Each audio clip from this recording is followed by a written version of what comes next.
आज के इस वीडियो में हम लोग देखेंगे कक्षा 10वीं गणित त्रिकोणमितीय प्रश्नावली 8.1 का क्वेश्चन नंबर 5। ठीक है, चलिए क्वेश्चन क्या कहता है। यदि सेक थीटा बराबर 13/12 हो तो अन्य सभी त्रिकोणमितीय अनुपात परिकलित कीजिए। मतलब कि सेक थीटा बराबर 13/12 आपको दे दिया गया है और त्रिकोणमितीय अनुपात आप जितना भी होता है, मतलब त्रिकोणमितीय अनुपात कितना होता है 6, sine cos tan cot cosec sec जितना भी है सबका मान ज्ञात करके आपको बताना है। ठीक है, तो चलिए करते हैं इसका सॉल्व करते हैं इसको। तो सबसे पहले क्वेश्चन में देखिए हमें क्या दिया हुआ है कि दिया है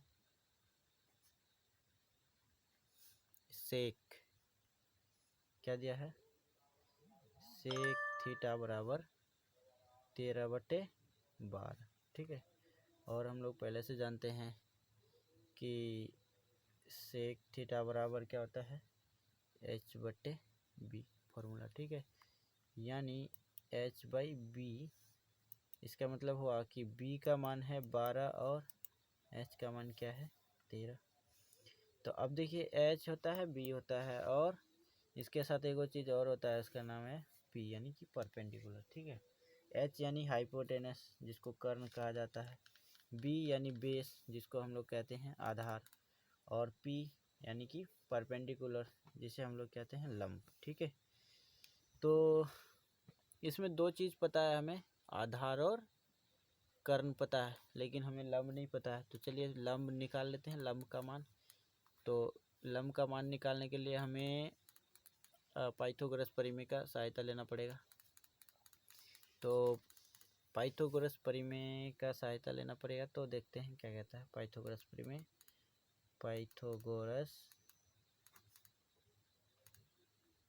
प्रमेय से पाइथागोरस प्रमेय कहता है कर्ण का स्क्वायर किसी समकोण त्रिभुज में कर्ण का स्क्वायर जो होता है बाकी दो भुजाओं के वर्गों के योग के बराबर होता है। बाकी दो भुजाएं कौन हुआ, लंब और आधार।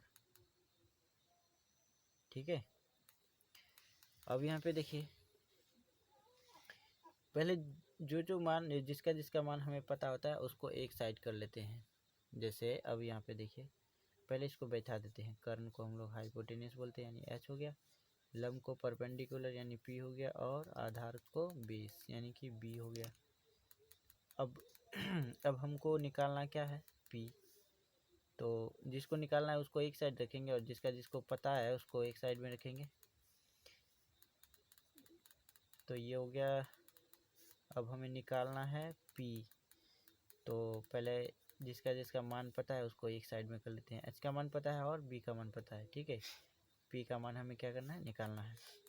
तो दोनों बराबर दोनों टर्म क्या है, बराबर है, तो इसको इस पार करेंगे, उसको उस पार कर देंगे।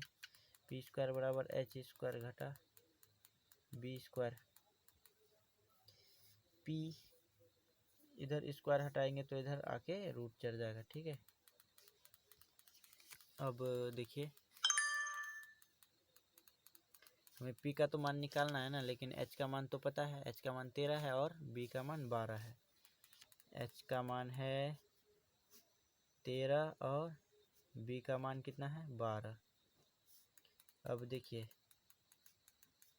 13 का स्क्वायर मतलब 13 गुना 13, 13 दो बार गुना होने से क्या हो जाता है 169 मिलता है। उसी तरह से 12 का स्क्वायर, इसका मतलब 12 दो बार गुना हो रहा है, तो 12 गुना 12 कितना हो जाएगा 144। अब यहाँ देखिए p बराबर हो गया 169 में 144 को घटा दीजिए, 9 में 4 गया 5, 6 में 4 गया 2, 1 में गया 0। ठीक है, तो p का मान कितना निकल गया 5 निकल गया। क्यों, क्योंकि 25 वर्ग में इसमें है रूट में, और उसका वर्गमूल निकालने पर 5 आता है। ठीक है, अब h का भी मान पता हो गया, p का भी मान पता हो गया और b का भी मान पता हो गया। तो हमको निकालना है त्रिकोणमितीय अनुपात, मतलब सभी त्रिकोणमितीय अनुपात। तो लिख लेते हैं पहले सभी त्रिकोणमितीय अनुपातों को। क्या क्या होता है, sine theta, cos theta, tan theta, cosec theta, sec theta और कॉट थीटा। ठीक है। साइन थीटा का फॉर्मूला होता है P/H। तो P का मान अभी हम लोग निकाले थे, P का मान है 5, तो P के जगह में 5 लिख दिए। और H का मान हमें दिया हुआ है 13, तो H के जगह में उसका मान लिख दिए 13। और कोस का फॉर्मूला होता है B/H। B का मान हमें कितना दिया हुआ था, 12, B के जगह में उसका मान लिख दिए। और H का मान कितना है, 13 लिख दिए। 10 का फॉर्मूला होता है P/B। तो P का मान अभी अभी हम लोग निकाले थे, कितना है, 5, लिख दिए 5। और B का मान हमें पहले से दिया हुआ है, कितना है, 12, लिख दिए। उसी तरह से कोसेक, कोसेक का होता है H/P। ठीक है, ये जस्ट साइन थीटा का उल्टा होता है।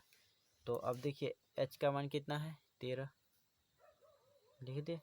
और P का मान कितना है, 5, उसके जगह में उसका मान लिख दे। उसी तरह से सेक थीटा H/B, ये कोस का उल्टा होता है जस्ट। तो H का मान कितना है, 13, लिख दे। और B का मान कितना है, 12, लिख दे। और उसी तरह से कोट का फॉर्मूला आता है B/P, ये 10 का उल्टा होता है। तो B का मान दिया है 12 और P का मान कितना दिया है, 5। देखिए आंसर आ गया सबका। अगर हमारे द्वारा बताया गया मैथ अगर आप लोगों को समझ में आता है तो प्लीज़ वीडियो को लाइक कीजिए, अपने फ्रेंड्स के साथ इसे शेयर कीजिए और हो सके तो चैनल को सब्सक्राइब भी कर लीजिए।